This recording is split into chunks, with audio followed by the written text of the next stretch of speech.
Fill her up. You're listening to the Gas Digital Network. Conceive, believe, achieve. Shut the f*** up. And new undisputed UFC Middleweight Champion of the world, Michael the Count Bisping. This is Believe You Me on the Gas Digital Network. All right, ladies and gentlemen, welcome to the show. Thursday night, 9 p.m. Pacific, or wherever you are in the world right now. Hope you're all well. Harrington, I'm not well. You know why? Because somebody's been tweeting and deleting? No, people are tweeting and deleting all the time. Bro, you're almost naked. What are you doing? Come on, man. I got to look at that chest hair. Yeah, that's a dad bod. Yeah, well, it's something. It's early in the morning here, brother. You know what I mean? I know you're proud of your chest and you're proud of your dad, but and you should be. God bless you. Don't want to open the show abusing you, but come on, man. What is this? Can you at least put a full shirt on next time, please, for the love of God?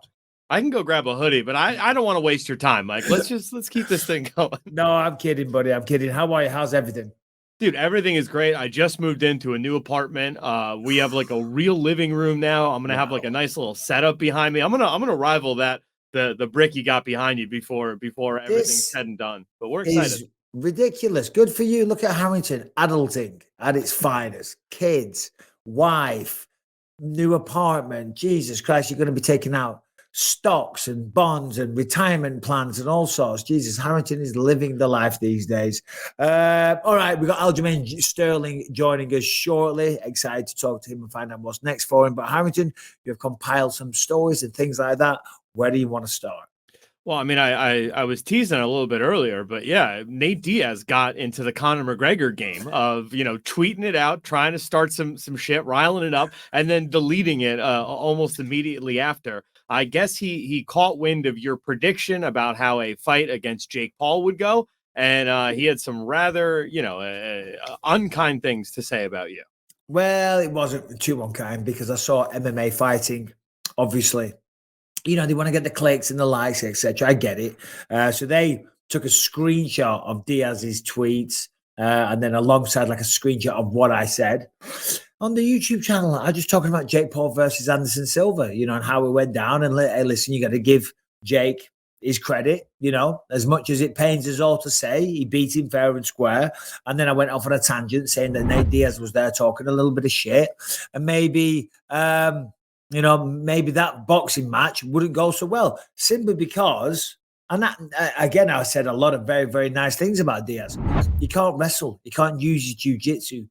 He can't use his octagon craftsmanship, any of the groundwork and stuff that he's done for years, punches, kicks, knees, elbows in a straight-up boxing match. And I also added that he did that at lightweight. At 155 pounds. There's weight classes for a reason. So it was in a very respectful manner, but I did say I don't think he beat Jake Paul. Didn't like it. But whatever. What the fuck are you going to do? What are you going to do? Oh, well. So he talked a bit of shit. What did he say? I've only seen one fight of this goofy motherfucker. This one right here when I was getting flatlined off Henderson.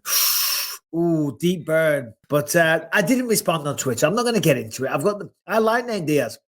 I've got a lot of respect for him. I do. He's doing things on his own terms.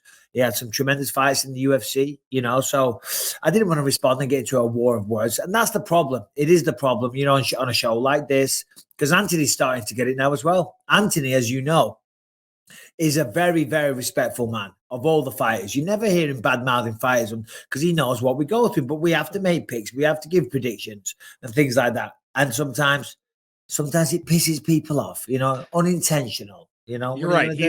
He's never disrespectful of fighters, but he is pretty disrespectful of Jake Paul, which I respect.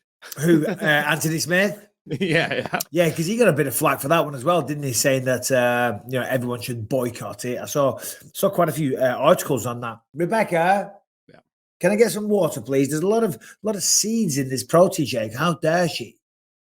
Get the chia seeds in there. No, just seeds from all the berries, But anyway, listen, Jake Paul, Anderson Silva never sold too well, apparently. Yeah, so Jake himself came out and said he was pretty disappointed with the numbers. He expects the final buy count to be somewhere between the 200,000 to 300,000 range, which by all estimates is, it's pretty disappointing numbers. Yeah, well, I saw him say that, and he's saying that he lost money on this event. I don't know if he would have done 200,000 buys or 300,000 buys. Whilst that's not astronomical numbers, thank you, darling. Would you like to say hello to Harrington? No, she doesn't want to. Wow. Not camera ready. Oh, she's not camera ready. That's why. Neither am I. Yeah, well, no, that is correct. Can you be camera ready next time? No, 300,000 buys.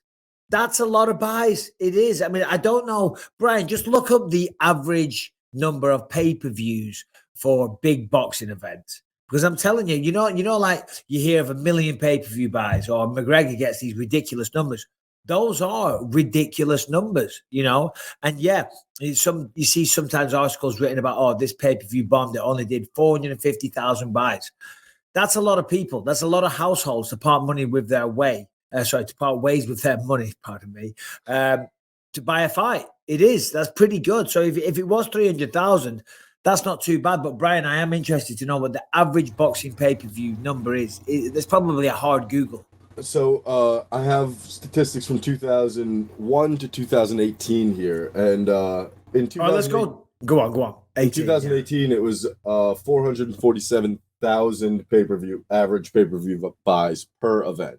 Oh, really? Okay. But it varies kind of wildly over that time.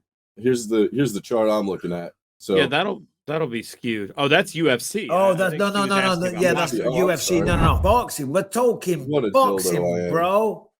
So I have Pacquiao versus Ugas last year, 2021, August, did 250,000 buys. Spence versus Ugas this year. And that's Pacquiao. Pacquiao's one of the biggest stars, been in part of some of the biggest fights. Granted, end of his career, but go on. What else you got?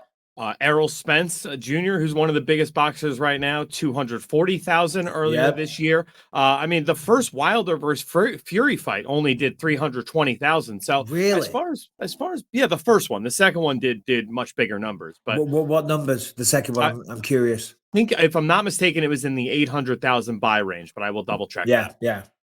So that's what I'm saying. Like when you do 800,000 buys, they're astronomical fights. When you hear, because McGregor he's been a unicorn, shall we say? He's generated so much business. You know what I'm saying, and so much money for himself, for the UFC, for his management, everyone around him. Because when you're doing multi-million-dollar pay-per-view fights, that's fucking almost impossible to do. That's how popular the man is / was.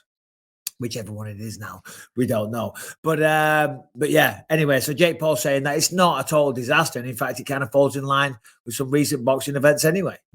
Yeah. And I mean, I think the frustration comes in when you have, you talked about this before when you did the thing with all the influencers getting together and, combined 15 million social media following. This is definitely going to do 1 million pay-per-view buys. Like that concept is there, I think, in Jake's mind, where he looks at it like, I'm so much more popular than Errol Spence. Why am I not selling more? And it's like, well, I mean, there's boxing purists out there who are going to buy it. And there's a bunch of 14-year-olds who are going to steal the thing. And that's just the world we're living in, dude.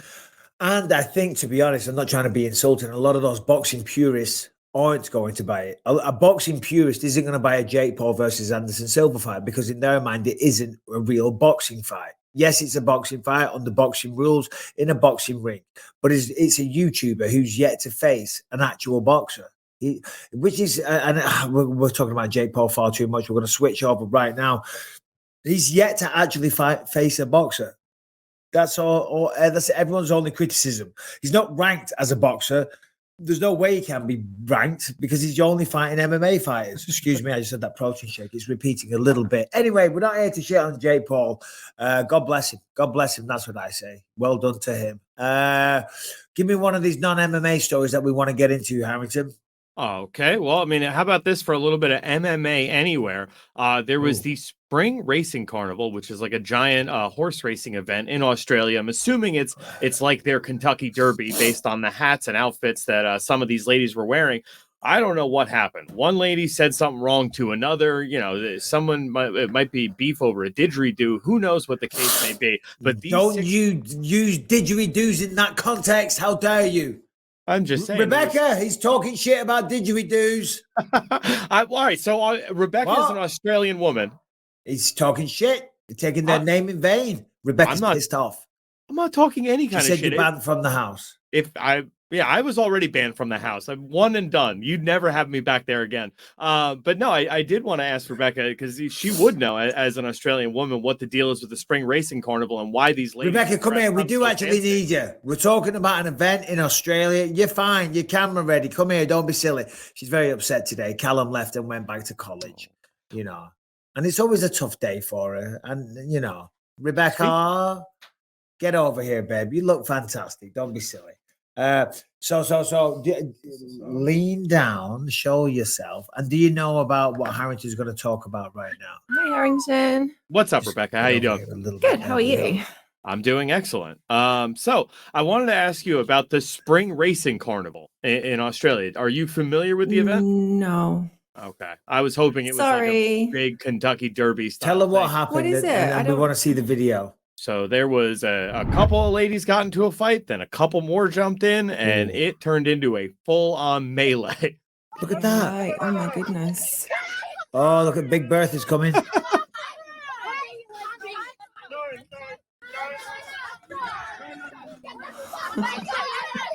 at her on the floor. Wait for her. Hair pulling now. Oh, Jesus. God. Oh, that's a proper ground and pound. Where is this? This was in Melbourne, I believe. Oh, my God. They were proper going at it. Ooh, feisty. Sophisticated ladies down in Australia, we're Rebecca. so sophisticated. Have you ever seen a female fight down there? I can't say I have. Have you ever seen a female fight in real life? What? Have you seen women fight in real life? No, I haven't. Have you ever seen Harrington fight in real life? No. Oh, well. Yes, I have. Well, there you go. No, I haven't. Not me. No. You saw I did get Lewis to fight. sit next. Yeah. Yeah, that's right. Sorry. All right. So you don't. All right. I've got nothing to add to this. I do apologize. This is a terrible story. I thought it was a part of some like sporting event. What do you think? What do we? If you were to give him a grade on bringing that as a non-MMA story to the podcast, what would you say, babe? So yeah, sorry, Harrington. That's a bit poor. Oh, It's like a 4 out of 10. I find it embarrassing. Jeez Louise. Yeah. All right. Sorry. All right. Yeah. Go on. Go and make yourself camera ready next time, please. For the love of God. I'm gonna crack the bloody screen. Thank you, darling. Love you, baby. If you'll notice, Harrington, I did actually say an MMA story. So I'm gonna pick one from the. I think Bisping's just gaslighting now. Yeah, dude, this is it. You are 100% trying to convince me that I'm going crazy because I know you said non-MMA. But did I really? Well, maybe I'm going crazy then. Fair enough. Israel Adesanya says that next week, UFC 281, Madison Square Garden, huge fight with Alex Pereira. He says the belt. He said beating Pereira is what's important. It's like, fuck the belt. This is about pride. It's way bigger than the belt. Wants to prove how much he's evolved as a fighter. And yeah, of course. Well, I mean, they got part and parcel, don't they? But obviously, there's a bit of pride at stake for Izzy. He's coming back. He's coming to haunt him. He's coming to, it's like, almost like the bogeyman. Is this Izzy's kryptonite? Is this the guy that's going to take away all his hopes and dreams, his livelihood? He's going to stop his run as champ and beat him for a third time. So when you put all that together, it's about beating this man once and for all. This guy that can lay claim to being the better fighter, the better kickboxer, a guy that's probably, and Izzy probably won't admit it, but probably occupied some time in his head, certainly as he's rising through the ranks of the UFC. And people are definitely looking at this fight to be made down the line. The reality is he has been fast-tracked. That's simply because Izzy is that good. He's beaten all the competition, and now, as I say, he needs fresh blood, and there's a perfect storyline here. The unbeatable guy, the guy that hasn't been beaten at middleweight, there's a kickboxer out there who's the same height, has pretty much the same reach, and has beaten him twice and once by knockout. Come on, what do you think, Harrington? Well, so what really jumped out to me is the second half of this quote, right? I just feel like I want to have fun. That's the goal. This fight, I'm going to have fun. That's the ultimate goal. When I have fun, I'm the best in the world. So, like, that concept of not going into it with that sense of like, I got to beat this guy. I got to get that one back. As you said, the boogeyman is standing across from me. The guy who has taken away my O in kickboxing and has separated me from consciousness. Having that kind of attitude is super interesting to me for Israel Adesanya, somebody who's not, super, wrapped up in that revenge mindset or needing to get this one back, but somebody who just wants to go out there and put on a great display of martial arts is interesting. Brian. I might be Izzy fanboying a little bit here, but kickboxing is much different than MMA. And I watched both of those fights that Izzy lost. Yeah, me too. And he had control in a lot of the fight for a lot of those fights. And the ref breaks the fight up a lot in kickboxing, whereas that shit isn't going to happen in MMA. Like, Alex is not going to have the breathing room that he had to reset when he's in a shit spot in the octagon. In the second fight, the one where Izzy got knocked out, I think it was the second one, Pereira had a standing count. Pereira got, the referee stepped in because Izzy cracked him with a really good shot, and it was like a standing 7 or 8 count, something like that. It was a very competitive fight. It wasn't like Pereira just, because if you haven't seen him, when you hear the narrative, he's beaten him twice in kickboxing, once by knockout, that makes it sound like he's just so far and larger, way ahead, and he's just a better kickboxer. No. Yes, he got the 2 results. One of them was a very close fight, and arguably you could have made a decision that, either way. And the second one, Pereira, the referee had to step in and give him a standing count. And then the next round, Izzy gets knocked out. It was just one of those fights. So there's no given here. And I do think what Izzy said there, trying to have fun, is important, because when you have fun, like, obviously it's not a fun environment. You're fighting in the octagon, and there's massive consequences. But if you can separate yourself from the seriousness of the situation, and you can allow yourself to be having fun and just, you perform so much better. Like when I fought Rocco for the belt, I was having fun. When I fought Kung Lee, I remember thinking, this is fucking cool. Do you know what I mean? I'm in China, right? I'm fighting Kung Lee. We're throwing spinning back kicks all over the place. I was enjoying myself, and I had one of the best performances of my life, because you let go of that tension and you don't mind fuck yourself, because it's so important to you. So yeah, a lot of pressure on him, but if you can go out there and have fun, and let's be honest, Izzy is leveled up. Do you know what I mean? Look at his lifestyle. I don't know what his net worth is, but Israel Adesanya's net worth is very high. Do you know what I mean? He's earning a lot of money, and he has been for a long time. I think it's well documented. I think he came out, he's like the second highest earner now after McGregor. I think that's what came out last year or whenever he signed his new contract. And there's the fame and the fortune and the adoration of the fans. And then there's all the endorsement deals and everything else that goes along with being the champ. But when you get that, you want to hang on to that for as long as possible. And that's why Izzy does get better every single fight. And also, I do think it's partly why some people kind of criticize him, that he's fighting to not lose. We saw the same thing with George St. Pierre back in the day, and potentially the same thing with John Jones. You know what I mean? Because you get accustomed to this life, and it all comes from that one thing. So, so you do want to hang on to that, but maybe I'm wrong there, but just a couple of thoughts. No, it's super duper interesting. And that's, as somebody, like, can you remember a time, right, where you got in there with somebody who had a win over you, where like that was taking more room in your brain versus like going in there just trying to have a fun fight against someone? Like, can you speak to that at all? Dan Henderson, UFC 204, and I was very, very confident in that fight. I was very confident leading up to that fight. I was very confident at the press conferences and all the rest of it. When I wasn't confident is when I was led in my bedroom at the hotel a few hours before the fight, and I was trying to take a nap because the fight didn't happen till like 5 a.m., and I thought, right, I'm going to take a little nap. It was probably 1 o'clock in the afternoon, in the morning, but we didn't have to go over for a while.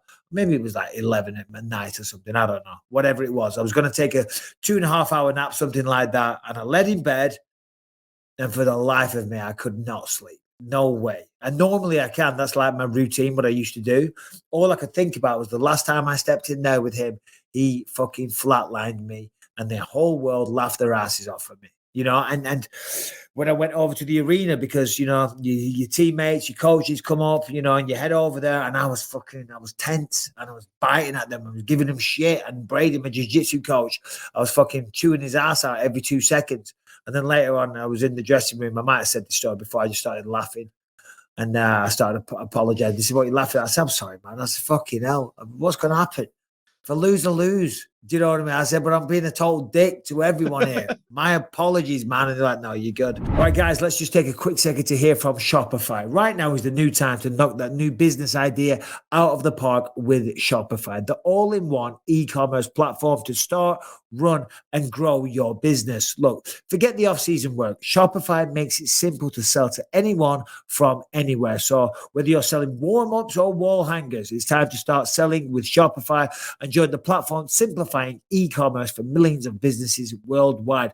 With Shopify, you'll customize your online store to your brand, discover new customers, and build the relationships that create die-hard fans. Shopify fields all the sales channels to grow a winning business, from an in-person POS system to an all-in-one e-commerce platform, even across social media platforms like TikTok, Instagram, Facebook. And thanks to 24/7 support and free on-demand business courses, Shopify is on your team every step of the way. If you're ready to take your winning idea to the world, team up with Shopify, the commerce platform powering millions of businesses down the street and around the globe. Listen, if you've got a business, you need to be online, and you want to do it smart, you want to do it cheap, and you want to do it with a trusted brand. So right now, try out Shopify for free and start selling everywhere. As I say, sign up for a free trial at shopify.com/believe. Go to Shopify, Shopify, shopify.com/believe to start selling online today. Shopify.com/believe. Right, Harrington, and I know they're all shit, but give me another non-MMA story before the champ Aljamain Sterling joins us. Okay, so there was Well, see, I'm putting you on the spot because they're awful. I said they're awful, but now Yeah, you got to pick one. we went through before the show, and you're like, that's shit, hate that one. Talked about that one 2 weeks ago. Do we think a cup of coffee on an empty stomach first thing in the morning? Yeah, I do drink a cup of coffee first thing in the morning on an empty stomach. I guarantee most people do. I drink multiple cups of coffee on an empty stomach. Same here. And I get really bad heartburn because of it. But Harrington found a little woman on TikTok that says we shouldn't do that. I say to that woman, go fuck yourself. Stop meddling in my business. What do you want me to do? Go downstairs, eat a 3-course fucking breakfast before I have a coffee? Harrington, what is going on? No, so her suggestion is to get, like, you know, a couple of berries, some nuts, even some gelatin gummies in you, just to have something coating your stomach. Because what she's saying in that piece is, if you drink coffee on an empty stomach, not only is it bad for your stomach lining and digestion, but it raises your cortisol levels and puts your body into fight or flight mode first thing in the morning. So while for you, a professional fighter, that might have been valuable down the line, it is not good for your long-term health. Harrington, you could have at least found a hot chick. This chick is like a 6 at best. Yeah. No, for sure. She's Brian, see, I don't know this woman, and I'm not a doctor, believe it or not, but I do believe I've read conflicting evidence. Brian, just Google benefits of having a cup of coffee in the morning. Okay, I'm not getting out of bed and having fucking berries and a little gummy. No. In fact, I'm not getting out of bed at all. Rebecca hands me the coffee in the morning, hands me the remote control, and there we go. And when I drink that, I ask for a refill, and God bless her, I get one. And this pattern repeats itself for quite some time until I say, right, I've really got to move and get out of bed. Dude, that was me this morning. My girl woke me up, handed me a cup of coffee. I just put it down next to me and kept falling back asleep. She just kept nudging me to make me drink it. Exactly.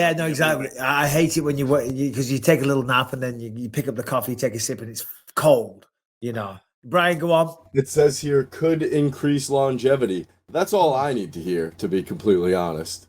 What else? It could support brain health, be linked to a lower risk of diabetes type 2, could protect against liver conditions. I mean, it really feels like a miracle here, you know? Yeah, no, exactly. And I'd ignore most of that stuff as well. But still, do you know what does increase longevity? Drinking tea instead of coffee, because it's full of antioxidants. Yeah, apparently so. And I've read that online as well.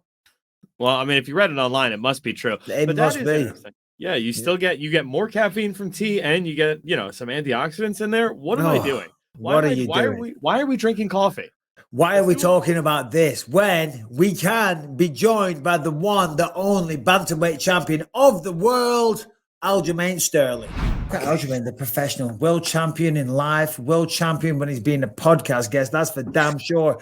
Ladies and gentlemen, welcome to the show. We are joined by the one and only Funk Master, the bantamweight champion, Aljamain Sterling. How are you, my brother? I'm good. I'm just taking some time to finally enjoy the fruits of the labor. There you go. Yeah, no, I see you living the champion lifestyle. Good for you, man. I saw you recently. You were in Dubai. You're traveling all over the place, I see. Yeah, so we went to Dubai a week early to get acclimated because I heard most of the gyms were out there. And then the UFC told us that there were gyms in Abu Dhabi. But I've always heard good things about Dubai, so I want to go there first. We stopped there, and then we went to Abu Dhabi. After that, we had a couple of things we had to finish up in Dubai with like measurements for suits and things like that. Oh, man, nice. The hospitality is just like, they just want to take care of you, man. And I felt the love. So it was cool. So went back to Dubai. Finally got to rent a really nice sports car. And then nice. Yeah, we came back to New York. Yeah, they love combat sports out there, don't they? You know, I mean, there's a lot of appreciation. Obviously, Abu Dhabi and surrounding areas, they kind of teach jiu-jitsu in schools, but they love the UFC, jiu-jitsu, and combat sports in general. Yeah, they do. That's why I think they appreciate us coming over there a little bit more. And obviously they don't get the events like every week like we do here in the States. So for me, it was cool, eye-opening. Like before the fight, usually in the fighter hotel, it's like very quiet. Before the fight, it was chaotic. You would have thought I won the fight already. And then after the fight, it was madness. I was like, dude, I can't handle this. This is like next level popularity. But it was cool to see like that embracing from the fans as a whole, even the ones that were booing me, but it's different, you know. So I felt the love over there, and then I came back to the States, and then as I got off the plane, I'm like, oh, nobody cares again. Oh, come on, don't be silly. You got loads of fans, but obviously Dubai, as you said, they love the fighters, you know, and the recognition that you're getting out there is incredible. Was there ever any distractions? Because obviously you were going up to TJ Dillashaw. We're going to get into that in just a second, and obviously, as we know, you ran right through the guy. But coming into that, I mean, obviously, I'm sure you were confident, but that's a big fight. It was your first, not your first title defense, your second title defense, pardon me. But going out to Dubai, was there any distractions with people pulling you in different areas? A little bit, like people trying to get us to do all these things, and I had to remind them, like, I still have this fight I got to focus on. So, you know, I'm not trying to pretend like I won already. I took the fight with TJ very seriously. I left no stones unturned. Man, I was doing sparring sessions with literally a fresh guy each round, you know? So when people only see that a round and a half, they think like, oh, you're fine, get back in there. I'm like, you guys have no idea how bad my body actually feels. Like I felt good for that day. And then obviously once you start eating, I blow back up. Like it's an accumulation of everything.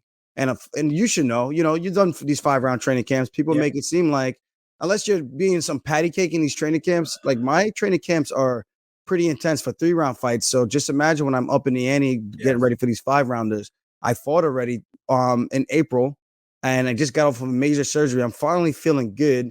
But yeah, people were trying to pull me in different directions, but I made sure I at least had a little bit of fun. I guess maybe the thing with Andrew Tate, people saw me on the boat. I was invited to that at the last minute, and I wanted to make sure I got my training in. We got the training in, and then we were able to go out. And these guys were all drinking, and I was on the boat drinking water. You know, Nice. It would have been cool to, you know, get crazy. Not crazy like. No, I get it. But just like enjoy the moment. But I'm focused on a task at hand. Like the guys, they did what they could do, which was have fun, enjoy the company of everybody. And networking. That's the one thing I did get to do was network a bit. Nice. And other than that, yeah, it was just focus on the fight, training, and I looked at TJ as I always look at every opponent since the Marlon Moraes fight. I take them as serious as I possibly can. Well, that's the tapering down phase anyway. You know, I mean, those last couple of weeks, you're not killing it quite as much as the tapering down phase. You know, I wanted to ask you before we get into the fight with TJ. I was talking about you recently, and you know this, Aljo. This is no surprise, but there was a bit of, you know, there was a lot of people coming after you when you won the belt over Piotr Jan, right? And then between that period of when you won and then when you fought him again and you beat him fair and square, I theorized, and this is the question I'm going to ask. I said, Aljamain came and he looks so good now. And I think, you know, because, you know, the public perception, hate online, things like that, that really drove me because I had a lot of people coming after me as well. And it just made me so driven to prove these motherfuckers wrong. Do you know what I mean? And I said, maybe it's turned Aljo into a monster because you look sensational in the Piotr Jan rematch. And then against TJ, you just fucking ran right through him. So is there any validity to what I'm saying, or am I way off the mark? No, I mean, yeah, I would say you're pretty accurate. So this is the way I break it down. Most of these fans that seen me fight, they've seen the first Jan fight, and they did not see any of the other fights previously before that. They didn't see how I ran through Sanhagen other than just the highlight of that. They didn't see the war with Pedro Munoz. They didn't see how I shut down Jamir Rivera. They didn't see what I did to Cody Stamen and made a strong bulldog of a wrestler look like he's never wrestled a day in his life. You know, so and I've trained with Cody after that. So, you know, I'm not trying to be disrespectful here, but at the same time, I think these people forget the body of work that I actually have put together to even get to that point. So what I'm saying is they only saw that fight. They haven't seen the rest of my career. So when you only see that fight, you kind of have that image burned into your head, like, oh, this guy must really suck.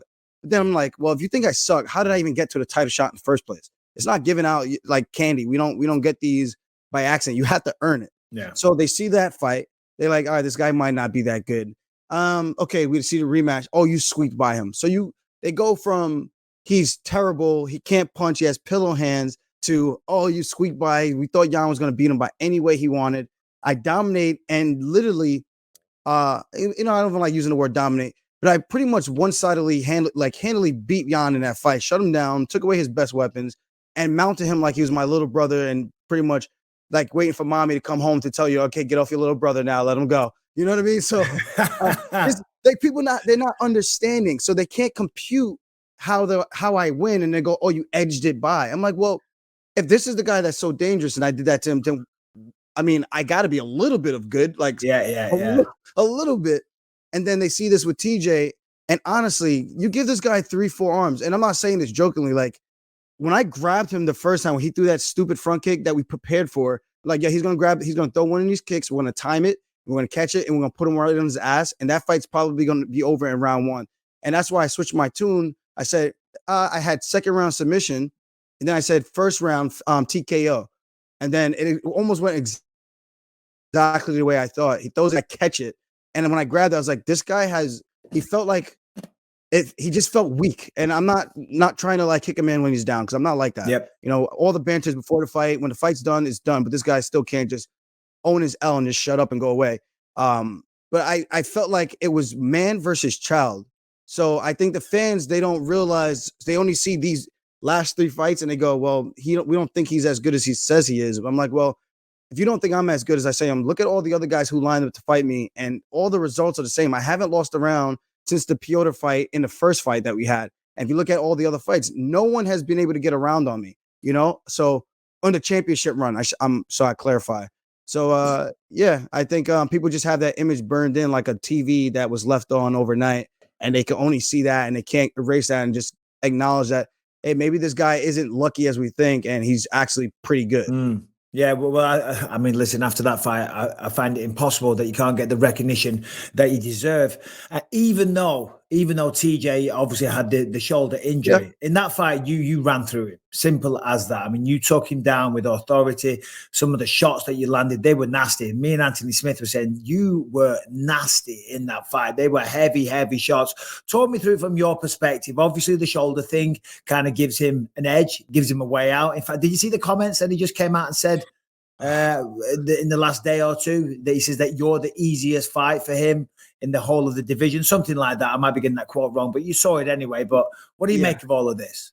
I just think he's a sore loser, man, and he's arrogant, delusional, and I guess that's what makes him a former champion, because he has to have this crazy mindset and belief in himself to actually do what he's accomplished. And I think he probably even thought the same thing about Renan Barão and just thought like he was just going to run through him. And Dominic Cruz shut him down, and even though that was a close fight.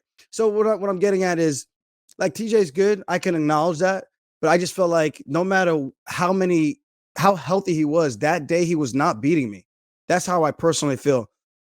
You watch the first exchanges in the first round, the first 30 seconds, he had nothing for me. I saw all of his punches. I've outstruck him and easily timed that kick and just threw him down on the ground like a little brother.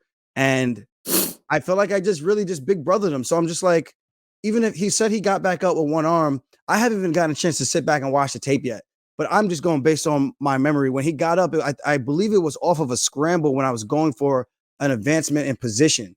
So they said, oh, you took 2 rounds to beat a guy with one arm. I'm like, one, I didn't know he had one arm. Otherwise, that fight would have been over and I would just did what I need to do to get him out of there.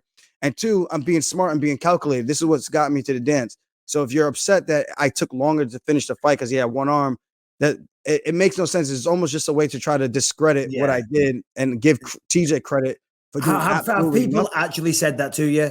Yeah, he did nothing. That's crazy, man. I mean, listen, he went in there, with a suspect shoulder. I'm sure at the start of the fight it was fine, but it did pop out. We saw that, but so what? Yeah. That's not your fault. You've got to beat the guy in front of you, and you did that soundly. People, man, they're TJ fans obviously coming out the woodwork. But my only thing is, I would like to ask TJ to his face, and not in a disrespectful way, but I feel like the way I would say it would break him down mentally. Like, TJ, you went through an entire training camp. You said you got hurt in April. So from between April and the fight, you did no PT. Okay.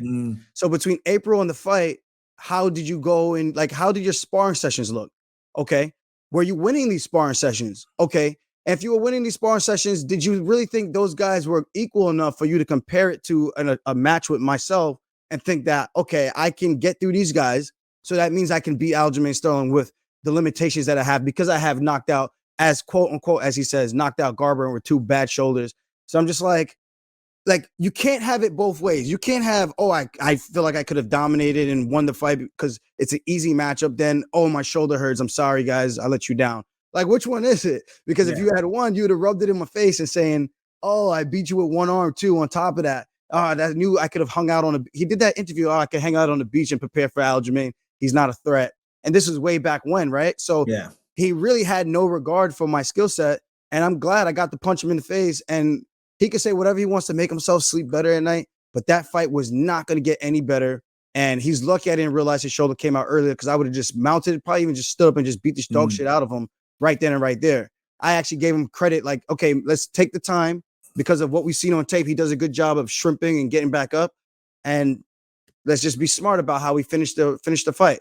Yeah. And whatever, man. I got the finish. He's a legend. Took him out. On to the next one. Line him up. I'm knocking him down. Yeah, well, as you say, that's all in the rearview mirror. Haters are going to hate regardless of what happens. Just ignore it, Aljamain. Just ignore it. Keep winning fights. Keep doing what you're doing. And all of a sudden, they'll be your number one fans anyway. So you just said, obviously, TJ's in the rearview mirror now. So you're taking some time off, correct? See, these camps, and this is without me disclosing all the injuries. Listen, mate. I know how the 5-round championship camps are. It takes a lot out of you. And these guys who do 3-round fights, and they think that even holds a candle to 2 5-round fights, you still got a whole other fight that you need to have and then some in order to keep up with the amount of rounds that we train for. So it's impactful on the body. But I do have some other stuff that I have lingering around that I need to make sure takes care of itself before I just jump back in there because I was pretty much unscathed coming out of this fight. I actually tweaked my rib, beating the crap out of this guy, which is absolutely hilarious. And I think that's a testament to how dare he? You tweaked a rib, beating him up. Jesus Christ, come on. DJ, what are you doing? I tweaked the rib punching this guy. I'm like, how unlucky am I that All right, Manscaped time, everybody. You know the deal right now. If you're going to trim, you're going to groom below the waist, you want to do it in a safe way. You want to do it with the Manscaped. You want to do it with the Manscaped 4.0. Why? Because it's better than the 1, the 2, and the 3.0. You would be a fool to buy the 1.0 when the 4.0 is there, with the improved battery life, with the improved light, the underwater, the quiet stroke technology. Listen, if you're looking to groom downstairs, this is the way to go. But they have a tremendous offer. The Manscaped Performance Package 4.0, where you get the Lawnmower 4.0, you get the Weed Whacker for the nose and the ear hair, the Crop Preserver Ball deodorant, you get the Crop Reviver Tone and the Performance Boxer Briefs, and the travel bag to put them all in. And you can also get the Shear 2.0 kit. Stainless steel nail cutters, tweezers, grooming scissors, everything you need to take care of your feet. So go to manscaped.com, use the promo code Bisping20. You're going to get 20% off and free shipping. That's a good one. Manscaped.com, code is Bisping20, 20% off, free shipping. You are welcome. All right. So Brian, our producer, is doing a little bit of shit stirring here behind the scenes. He just shot me a little message here. He said TJ picks Aljo versus Cejudo on the MMA hour yesterday. I have the video. So Brian, go ahead, play the tape, and let's get Aljamain's response. And as I say, this is funny. Not funny, but like Brian's a cunt. Oh, I shouldn't say that. Yeah, I think that's a great matchup for Henry Cejudo. Wow, why easily? Oh, he's just got the wrestling pedigree. And his striking is, I think, a lot better than Aljamain's. Aljamain doesn't have very much structure. I guess his funkiness works for him, right? Because he doesn't throw things the way you're supposed to, and he doesn't set up his kicks. And just 90% of his strikes are kicks. Like if I would have been healthy with that, able to counter his kicks and do it the right way, it could have been a different story. But I just think that Cejudo's more well-rounded. Has more threats, and I don't think he can out-wrestle him. So that's a problem. You think Henry beats him? Response, Aljo. What do you say?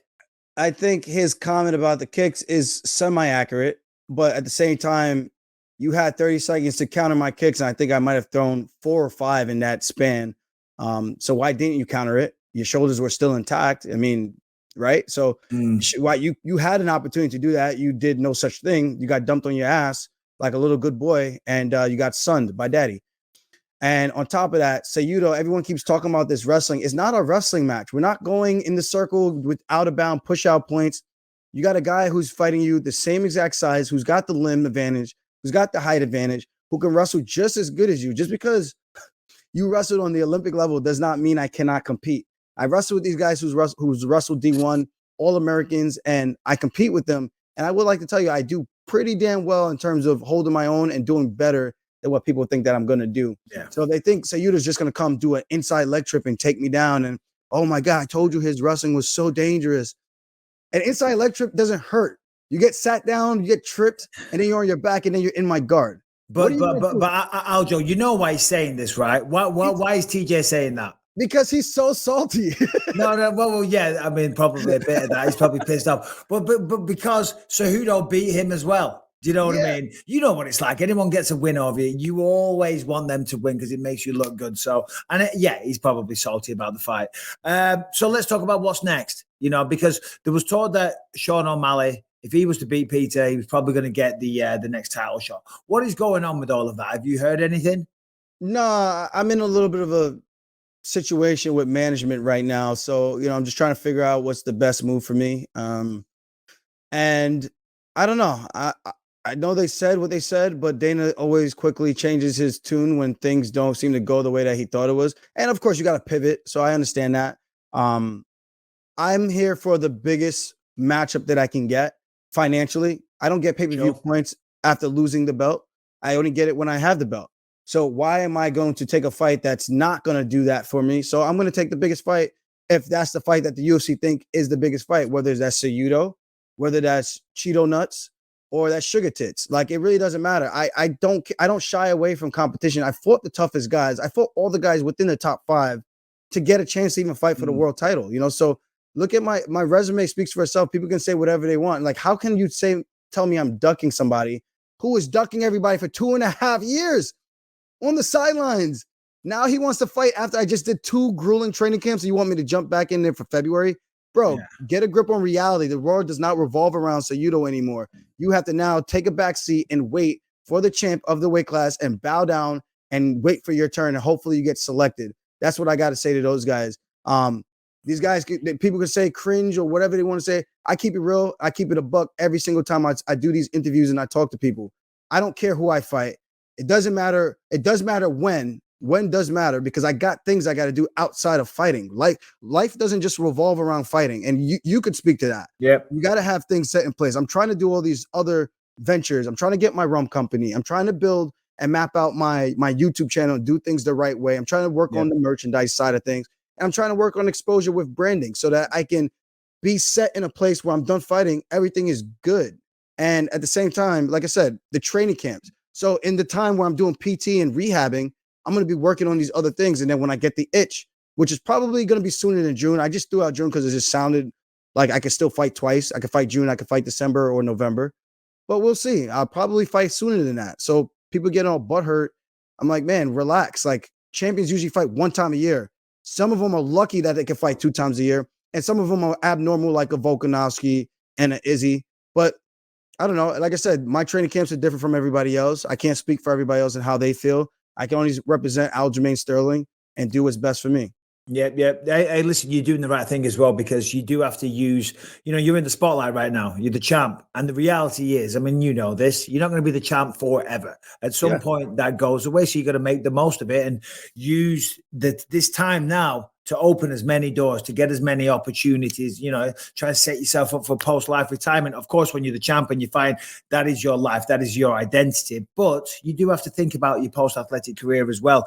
But Sean O'Malley, would that be, even if you did say June, I mean, that's not too bad because you have Christmas off, you enjoy yourself, you're the champ, you've had a couple of big fights this year.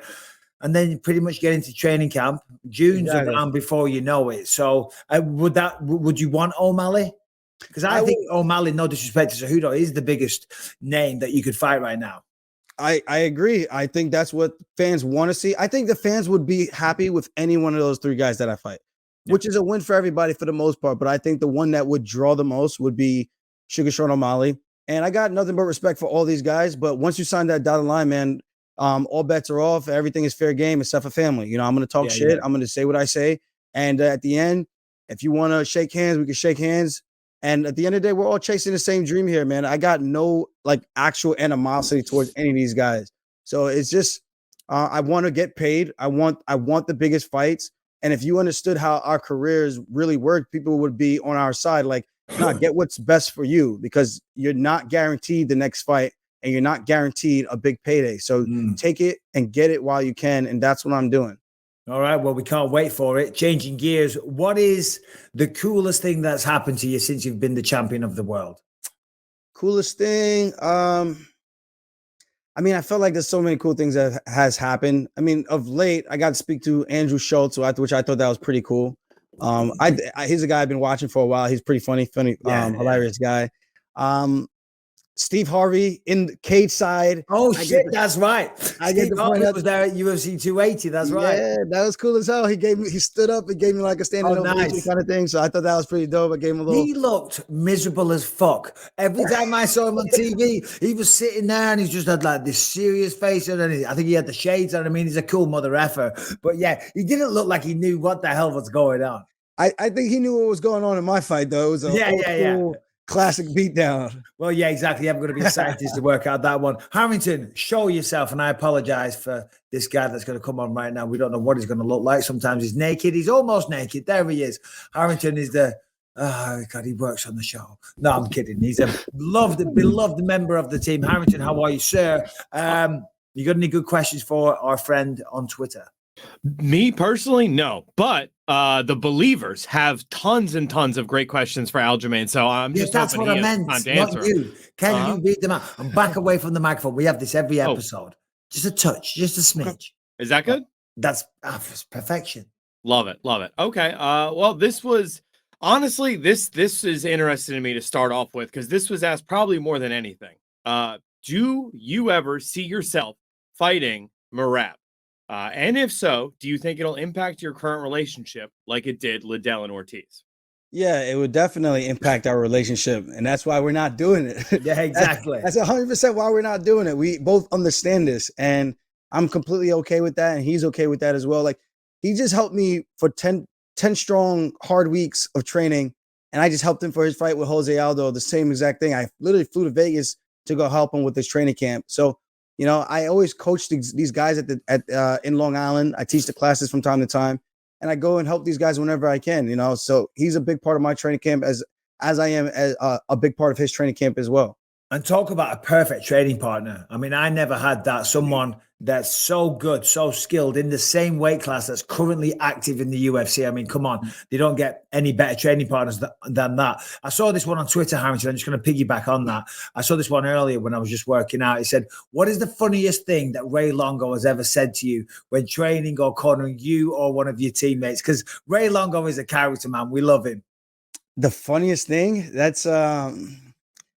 I mean, or outlandish or whatever. Just give us a bit of Ray Longo genius. Ray Longo, here's one of his mannerisms, just like woo, woo, woo, woo, woo, woo. Yeah, it's like he's crazy, man. I think he's certified, but we're all like that, We all just like to make sound effects and we just have a good time and breaking each other's balls. But he's just good energy to have in the room. And even I think he's 63 now, maybe 64. Oh, wow. Yeah, I don't want to age him, but I'm gonna say 63. But he's still kicking, he's still moving, and to be traveling all the way to Dubai and Abu Dhabi, that's it says a lot, So there's a lot of good memories that we have. Some of them are like more like insider stuff, but yeah, he's just an all around good guy to be around and just fun to be around, especially when him and Matt get together. I'm sure. He reminds me very much of Jason Perillo. They're very, very similar people. I mean, obviously, Jason's from Jersey. I'm not sure where Ray Longo's from, but they're old school boxing coaches. You know what I'm saying? They're very similar people. Harrington. So I don't even know if you're aware of this, Aljamain, but yesterday, you became the second longest tenured bantamweight champion of all time at 604 days. The only person who's had the belt longer than you is Dominic Cruz, who obviously was out for a couple of years holding on to that belt. No one has ever defended the bantamweight title 3 times. You are now sitting on 2 defenses with a win in your next bout. If you're able to defend the belt, does that make you the greatest bantamweight of all time? That's up for the people to decide. I mean, I know the killers I fought to get here, and I think I got the toughest resume in terms of like merit, like the opponents versus myself. Like everyone was high level within the top 10, so that's got to count for something. So I let the fans have to put their minds together and I guess make a decision on that. But I like to think I'm up there in that conversation. That was a good question, Harrington. Well done. But just on that, Aljamain, I mean, look at Stipe Miocic, right? I think he defended it 3 times, right? So he is statistically regarded as the greatest heavyweight of all time. So, you do the math. If you're the only one to defend it 3 times, if it's good for Stipe, it should be good for Aljo. Harrington, what else we got, buddy? Speaking of all-time greats at 135, at Glenn Commence 45 wants to know who would be your dream fight from anyone at 135, either past or present. Dominic Cruz. I just feel like the pass, obviously, definitely the pass. Yeah, definitely the pass. Because that guy is obviously more durable. He had a crazy style that changed the game significantly, and it would have just been fun to mix it up with a guy like that. Obviously, I feel like a lot of his best years were taken away from him from injuries.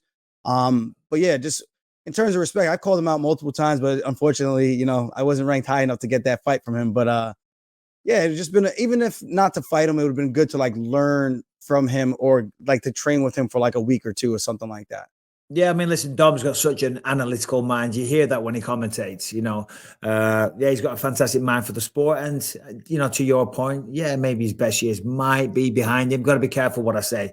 I know you guys. Oh, he'll come after me. Harrington. Okay, this was kind of interesting, especially given where we're at in the calendar, seeing as you just defended the belt in Abu Dhabi with this MSG card around the corner. Chris Topher wants to know, are you ever going to defend the strap in New York? If New York Commission gets their shit together and change the medical ruling, which it just seems like all they need to do is have a conversation, that's all they need to do, and I can fight in New York. I fought Which rule? It's some, I don't really even know. Like I had something that when I made my UFC debut, I had to get a CAT scan, and then they found something on my brain. It was like 1 or 2 millimeters, something like that. They couldn't tell if it was from the trauma from the fights and training.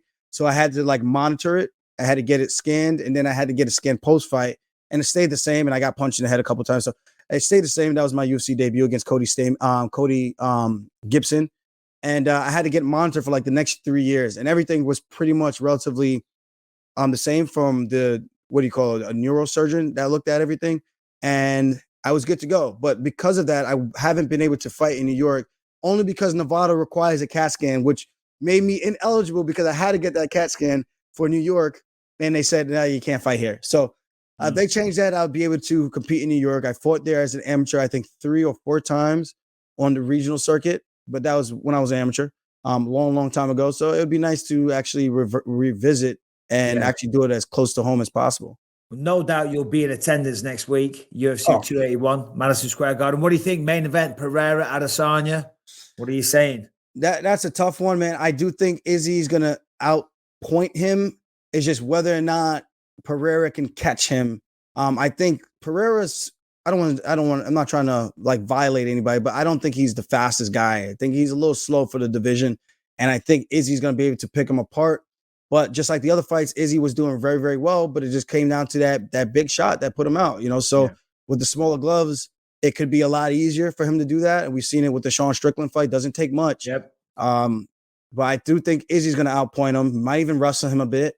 And I think, but obviously Pereira is a puncher's chance away from putting somebody out. And he's so calculated when he does throw. He might be plotting, but when he lines you up and he does touch you, these guys fall down. And I think that's something to be said. So it's going to be interesting. I think he's going to make it an entertaining fight.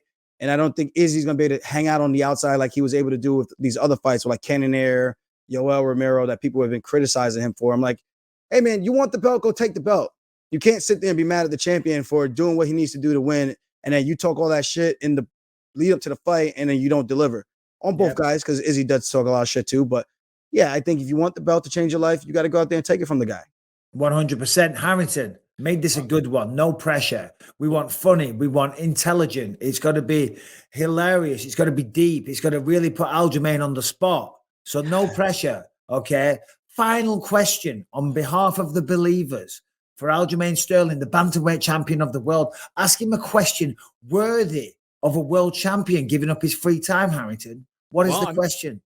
I mean, you just did such a great job of breaking down Stylebender versus Pereira. I want you to keep that analyst hat on for just one more second. Cheeto Vera, Sean O'Malley rematch. Jacko 151515 wants to know who wins. Good question. I mean, honestly, the rematch is so far removed at this point, but both guys have been kind of developing their style a bit more and coming into their own. I think Cheeto looked really good in his fight with Cruz and Frankie. Not really with Frankie. Frankie outpointed him pretty easily. But the one with Dom, he looked relatively unfazed with all the shots that were landing. He's tough. He's durable. That could hurt him, though, in a fight with, like, O'Malley, because we saw in the first fight, O'Malley was kind of picking him apart a bit. Cheeto's a little bit of a slow starter, but we know he's tough. We know he's got the grappling, and we know when he gets into those tight positions, he's mean with those elbows. It's whether or not he can keep O'Malley in a corner long enough, which is a cage, long enough for him to really do damage or take O'Malley down, which Jan did, but he couldn't keep him down. So it would be a very interesting fight. I'm not sure who would really win that one, but I would like to see them run that one back. And if they do before I get back in there, then I would like to fight the winner of that. But I don't know. I think that's a very, because they're both so long, man. It's a tough one. You got the speed of it. It's almost like a Pereira versus a Stylebender. One guy's slick on the feet with his stand up, his hands, his kicks, and the other guy's more of like plotting. He's going to walk you down until he can land something big, like his kicks, and put you down. Yep. Very, very good analysis there, Aljo. All right, mate. Well, listen, we'll leave you to it. We thank you for joining us. Sadly, I won't be there next weekend in New York. Pretty devastated about that one. No, I know. It's always special, Madison Square Garden. But Aljo, you're the man. Thank you for giving up your time today. Really, really appreciate it. Hey, Mike, thank you. Thank you guys for having me on. I appreciate it. Thank you. All right, well, you take care, and we'll see you soon. Keep us posted. Next time there's a fight booked or anything, let us know. Come on, Aljo. We're the go-to place. You got to let us know. Aljo, you're the man. Thank you very much. Take it easy. All right, and there he is, the champ, Aljamain Sterling. Thank you very much for joining us. We appreciate your time. All right, let's just talk about chalk real quick. Listen, it's been a while since we've had an all-natural supplement here at Believe You Me, and our friends at Chalk are back. They are the only natural supplement products worthy of the Bisping stamp of approval. Sometimes guys who eat really well, train hard, and are in good shape don't see the need for supplements. But the thing is, guys, I like to take every natural advantage that I can get. Men's testosterone levels are at an all-time low, and not a day goes by that I don't see a guy who's had a bad diet earlier on in life or low levels of testosterone naturally that could use an extra boost beyond their training. Chalk has created a new natural testosterone booster that's taken the sports nutrition and natural health world by storm, and I prefer Chalk for several reasons. The supplement industry is filled with weak, trashy, and dirty supplements, and the guys at Chalk are proud to stand above the rest in clean, pure, and healthy products. Chalk uses full disclosure labeling, so you know exactly what's going in there. There's no label fluffing, no underdosing, and all ingredients are measured to exact clinical research. So, along with Chalk Daily, be sure to check out the Male Vitality Stack, STAQ, and the Stack Ultra. As the holiday season approaches, give the gift of better health to yourself and others. Check out chalk.com. That is CHOQ.com. And while you're there, be sure to use the promo code Bisping at checkout. You're going to get a huge 35% off your entire order. They want to start off with a bang. They want you to start off with a bang and get all our fans here with my shows in the best shape that you could possibly be for the new year. So that is chalk.com, promo code Bisping, 35% off this winter. Become a better you. Harrington, show yourself, please. What have you got for me? So check this out. Beniel Dariush says that he's not going to wait around, right? This is a guy on an 8-fight win streak in the lightweight division, says, I'm not sitting on the sidelines, has his eyes on a couple of fighters. He says, I guess right now my options are the winner of Dustin Poirier and Michael Chandler, Charles Oliveira, or Rafael Fiziev. Those are the three options. They're great fights, so let's just figure this out and move forward. 8-fight win streak. Still got to be fighting top contenders to get a title shot. What's going on here? Yeah, well, listen, I feel for Beniel because he's right there. And after an 8-fight win streak, he should, normally you would be getting a title fight. Look at Arnold Allen, 10-fight win streak. Normally you would be getting the title fight. But I guess there is some parallels to those guys because they're very, very formidable, skilled, tough fighters, obviously on tremendous streaks, but then they're more of the quieter types as well, and maybe they're just both getting overlooked. But hey, listen, you continue to win, you get what you deserve eventually. And I'm glad you brought this up actually, because we should have talked a bit more about Beniel and Mateusz Gamrot, when UFC 280 happened, because Gamrot is incredibly tough. He had a great opening round against Beniel Dariush, but Dariush, the experience and the skill, prevailed in rounds 2 and 3, just a better fighter, stopped all the takedowns, did some great work, and yeah, another win, 1 of 8.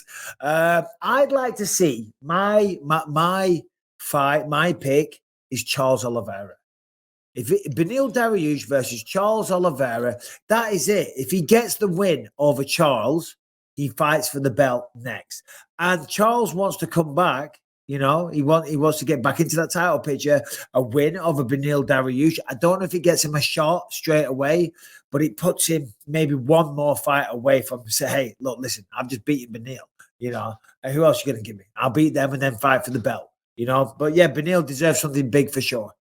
Interesting. I mean, yeah, it's like you got to feel for him in the sense that he was originally booked to fight Islam, right? Like he was supposed to be fighting that number 1 contender fight. Then he was supposed to be the backup fighter for UFC 280 in case anything happened to Charles or Islam. Now he's just been jumped twice in line, fighting Charles Oliveira when just 3 months ago it would have been for a title. Now you beat this guy and you're maybe number 1 contender. That's a nice guys finish last. Right? Fair enough. That's the truth. Isn't that what they say? Do you know what I mean? Or what is it? The squeaky wheel gets the oil. Do you know what I mean? What is it? What's some other ones? God helps those who help themselves. God helps those who help themselves. I like this. What else have we got? Yeah, give a man a fish, you feed him for a day. Teach a man to fish, feed him for a lifetime. We're not fishing and we're not getting biblical, okay? Jesus, Harrington. Brian, what have you got? Come on, you must have one. Thou shalt not kill. Sure. I was gonna say the fish one, but right. Okay. Yeah, nice guys finished last, it seems. I mean, look at Arnold Allen, 10-fight win streak. I saw a video of Chael Sonnen talking about Arnold, and shout out Arnold for joining us on Monday.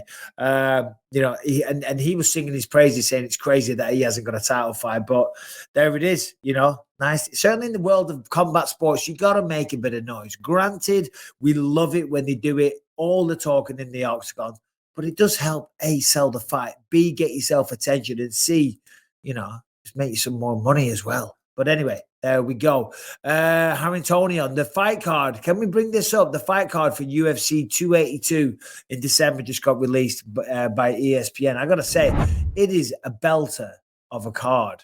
Can you just zoom in on that a bit for me, please, Brian? Because I tell you what, the prelims are absolutely fantastic. Obviously, we've got Glover Teixeira, Yuri Prohaska, rematch of a sensational fight. It's one of those fights as well. I'm not sure who to pick on that one because it was back and forth. Blachowicz versus Ankalaev, very smart in the co-main event because obviously anything happens in the main event, they've got the perfect backup there, and they're both, riding line for a title fight.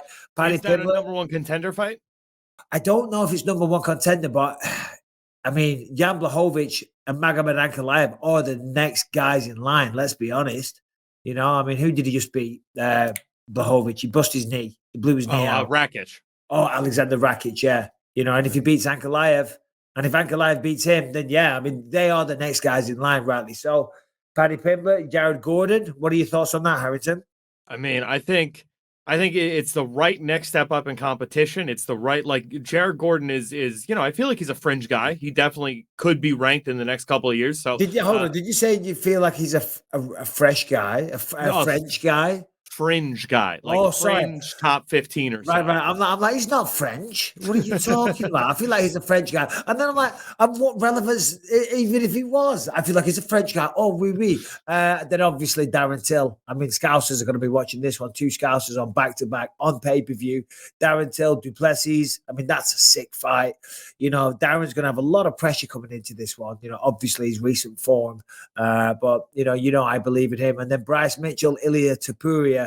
Fuck, that's a sick fight as well. But then you look at these prelims, and I feel like I'm like promoting the UFC here. Well, I guess I am, but I mean, these prelims are awesome. You got Rosenstruik versus Dorcas, Lawler versus Santiago Ponzinibbio, right? Gustafsson or Vincent Prue. You got this new Rosas Jr., the youngest guy, versus 18-year-old. Yeah, exactly. I mean, there's some sick prelims. Corey Sandhagen, Lungi and Bula, that's a good fight.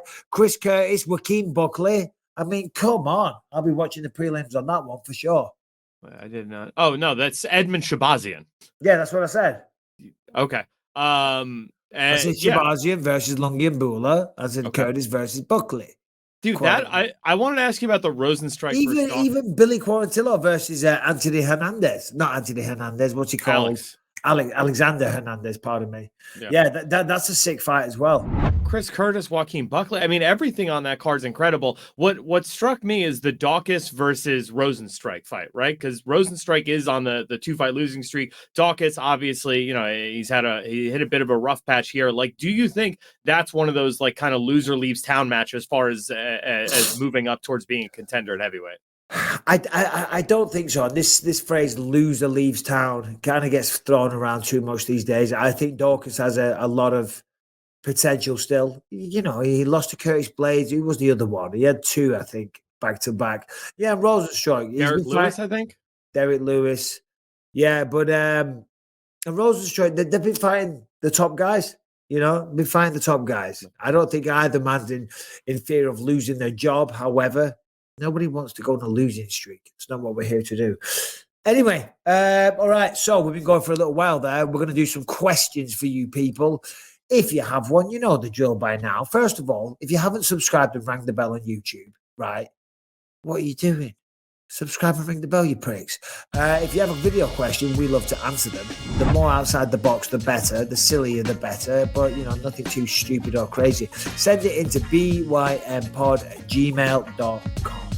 If you're listening on iTunes and Spotify, there too, make sure you're subscribed and you leave the 5-star rating, positive review. Like Mike said, subscribe, hit the bell, and that little like button on YouTube helps us out. And if you want to catch over 400 episodes that aren't available anywhere else, all ad-free and uncensored, head to gasdieselnetwork.com. Use that promo code BYM and get a 7-day free trial. Check out over 20 great shows on the network. Yeah. All right, Brian, what do we have? Who do we have? All right. When do we have? Where First do we one have? today is from Ali Latuka. Ali. Hey guys, it's Ollie from London. I'm going to keep this really short and sweet because I know how much Mike loves really long videos asking questions. Basically, I've got my first jiu-jitsu tournament, no gi, white belt, in 6 weeks' time.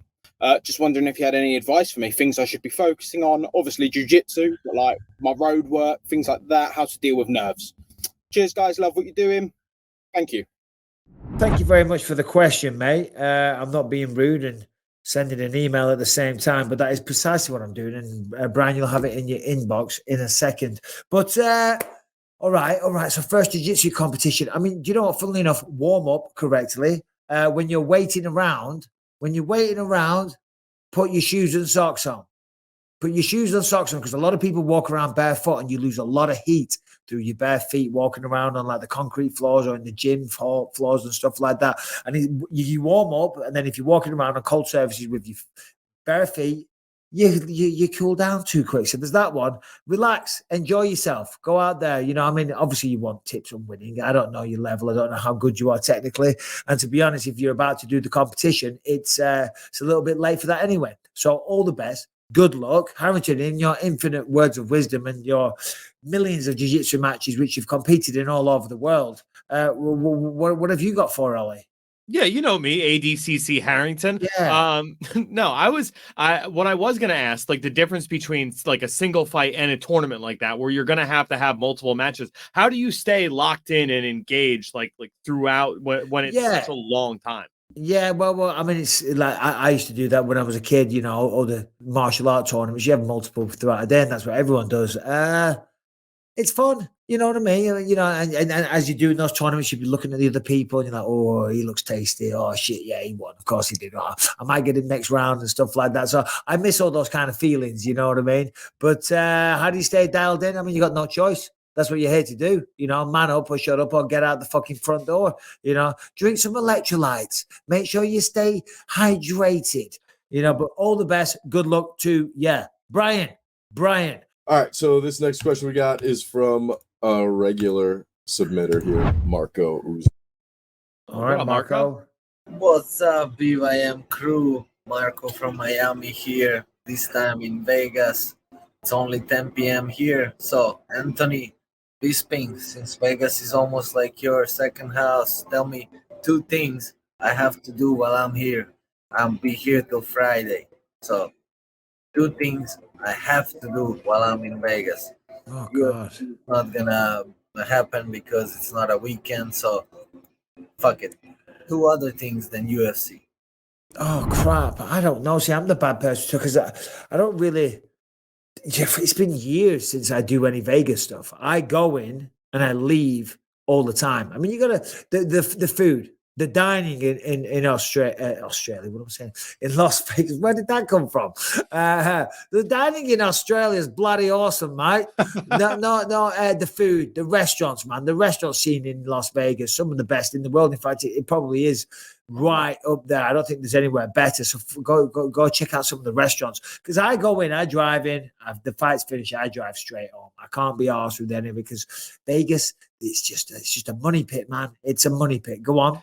It is funny to me that every major chef, right? Like they get divorced in like their late 40s, early 50s, and then immediately open a restaurant in Vegas. So they have an excuse to be in Vegas like every other weekend. So you're right. It is probably the dining capital of the world for that reason alone. I would say do the zip line on Fremont Street. That's super fun. And then the other thing, stop by the UFC PI with like a sign. Dana White loves that, right? Like if you show up with like, I need tickets to, you know, UFC London in March or something, he'll probably hook you up. That's what I would do. Don't do that. You might find yourself banned from the Apex and you will be labeled forever as an annoying prick. But yeah, and like if you want to go zip line, if you're a grown man and you want to zip line around at night, feel free. It's not my cup of tea. I ain't fucking ziplining. Even when we go on holidays, right? And we've got children. Lucas is still only 12, and I'm still trying to do kiddie stuff with him. Rebecca flat out refuses any kind of ziplining activity. Because everywhere you go, there's always fucking zip lines, isn't there? Do you know what I mean? There's always a zip line thing. In Thailand, 2016, we did a really, really cool one. We did some in Hawaii and stuff. And she's like, oh, for fuck's sake. Every little trip we go on, there's a zip lining bit. And she's like, no fucking zip lining again. She hates it. And I'm going to be honest, I'm kind of over a zip line as well. So if you want to do that in Vegas on your night out, then God bless you. But, you know, I have a little kind of taste. Brian, what else, buddy? So we have one audio question and the thing from Cheeto. Yeah, no. So Cheeto Mary just sent in a question for Aljamain. Obviously, Aljamain has been and gone, but we'll play it in a moment anyway, just for because I haven't seen it and I am very curious because I can't imagine. I don't know. Maybe it's complimentary. Maybe it's nice. Maybe it's funny. Maybe it's insulting. We don't know. Yeah, that's Cheeto style. Very complimentary of people. Yeah. Well, I think he'll be smooth. He's a smooth guy. Oh, here he is. Yo, Aljo. Why you wanna wait till June? Come on. You know that's too far away. Let's meet up in April. That'll be better. Come on. Oh, well, there he is. Aljamain Sterling being called out for an April date with Marlon Cheeto Vera. April's doable. April's doable. I think probably, I mean, listen, O'Malley did just beat Piotr Jan. But I think the body of work, what Cheeto's doing right now, what he's putting together, and let's be honest, that last win over Dominic Cruz. Dominic Cruz is the bantamweight legend. You know, he's like the OG of the bantamweight division. He's never, well, I guess Henry Cejudo finished him as well. But that front kick, so that head kick that Cheeto landed, we've never seen Cruz finish like that, because even the Henry Cejudo one, you know, he was debating it, he was protesting it, saying Keith Peterson smelled of cigarettes and alcohol and all the rest of it. There was no arguing that one from Cheeto. You know what I mean? So I'd like to see that in April, May, June. It's only 2 months before. I don't know. I mean, yes. The other side of things, he has a win over Sean O'Malley. Well, yeah. Why would O'Malley get a title shot before him? That's crazy. That is actually like black and white, isn't it? It's like, well, which one of these do we give the fight to? Well, hold on. Have they ever fought? Because maybe if they fight one another, we could decide it that way. Hold on. Checks record books. Yes. Cheeto won. Knocked him out. Was it round 2 or round 1? I believe it was round 2. Yeah, round 2. That's what I thought. You don't have to check it. It's fine. Yeah. Cheeto beat him. So therefore, yeah. But O'Malley's the man of the moment. Everyone's loving him. So you never know. That does play a factor. Brian, we got one more before we bow out respectably or irrespectively. I have a audio question. Give me 1 second. I'm not quite sure. Take your time. How this is going to work. It's not like we're doing the question section or anything like that, and you could be getting this ready in the background. You know, it's fine. It's fine. Hello, chaps. My question's a two-parter about fighter walkout music. Firstly, Anthony and Mike, outside of your own entrance songs, what is your favourite entrance song in the UFC? Secondly, as a fighter, do you actually hear the music in the arena when you're walking out, or are you more picking a song which you think the fans or the crowd will enjoy? Thanks for taking the question and sending congratulations to Mr. and Mrs. Harrington on the baby news. All the best, Tony from Essex in the UK. Tony from Essex, thank you very much, buddy. Good question. That's nice, Harrington. You're getting a lot of love. You know, I see it in the comment section as well. People really, they're happy for you now, how well you do. So that's fantastic. Tony, so the walkout music, what was the first part? Did we pick it because it wants to pump us up or the crowd? Well, I think if you can achieve both of those things, like that Blur song too, woohoo, all the crowd would sing along to it, and I knew that. And it's kind of an upbeat, fiery song. But what was the other part of the question, Harrington? Can you actually hear it yourself as it's coming out? Yes, you can, because it's blasting loud as hell. But you don't really feel it in the same way. Do you know what I mean? Because when you walk out, you're like, there's so much going through your head. Do you know what I mean? There's so much. There's so many distractions and thoughts. And yeah, you're not thinking about the music. You're thinking about your opponent. You're thinking about the fact you're about to step foot in an octagon. You're about to throw down like modern day gladiators. Do you know what I mean? And you're thinking about all these other things. Or sometimes you walk out cool as a cucumber and just like, savor the moment and enjoy. So yeah, you do hear it, but I wouldn't say you're necessarily appreciating it because it's not like you're hearing it for the first time either. So, and then the other part of the question was, other than your own, what is your favorite fighter's walkout music? What are some of yours, Harrington? Give me throw some at me. I'm trying to think. I mean, I always liked Chuck Liddell and Anderson Silva when they had DMX. DMX, yeah, they were cool. Classic. I'm gonna say Robbie Lawler coming out to "Hold On, I'm Coming" from the Blues Brothers. I love something about that. It really just gets me every single time. I tell you what I did like, because obviously he's the California Kid, Uriah Faber, Tupac, California Dreaming. Mm-hmm. You know what I mean? Because that would come on and like everyone in the audience would like all start like, just like, don't ever do that again, please. Don't stop it, please. I don't want to see you gyrating and biting your lip. No, it's freaky. I just muted him. It's fine. We can't hear him anyway. For the love of God. But yeah, and then Uriah Faber will come skipping out, you know what I mean? So that was always good. What else we got? Come on, there's been some belters. I mean, I got one that I know you're going to hate, but go ahead. Misha Tate coming out to Katy Perry's Roar. That gets the crowd going. Is that I'm a survivor? I am a fighter. Is that called champion. Roar? Yes. Why is it called Roar? Why is it not called I am a survivor? Because the chorus is, and you're gonna hear me roar. No, I've seen him walk out to that. That was pretty good, but still, a little bit more on the teeny bopper side of things. Colby Covington coming out with Kurt Angle's theme song, totally embracing the heel angle, is the best thing ever. Yeah. What else? There's been some good ones. There really has, but still. Anyway, there it is. There's the show. For you people. What did we do there? How long is that? Hour and a half. That's not bad. All right, guys. Well, listen, we love you. We appreciate you.